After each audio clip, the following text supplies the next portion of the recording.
Welcome to Series 2 of the Animated Maths for All series. Let's continue to learn, grow, and excel in mathematics. Imagine you are a group of friends outside school on a sunny day. Everyone is holding their favorite sports ball. When you return to the games room, you realize you need to put all the balls away neatly in a box. You remember calculating the volume of one ball earlier as 4,188.79 cubic centimeters. However, you can't just toss the balls in. They need to be arranged properly to fit and close the lid. If the volume of one ball is approximately 4,189 cubic centimeters, the cube root is about 16.12.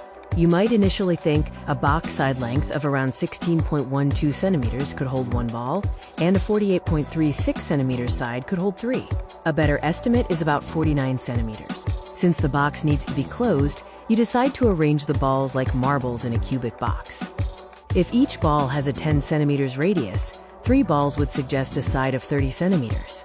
To confirm the size of the required box, you start measuring a clear cubic container. Suddenly, a student realizes a mistake. We need to use the diameter, not the radius or volume for space requirements.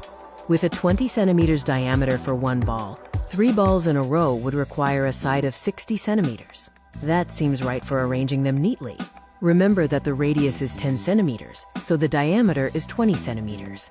This shows why the dimensions of the box must be a minimum of 60 centimeters on each side to neatly stack 3 balls along each edge.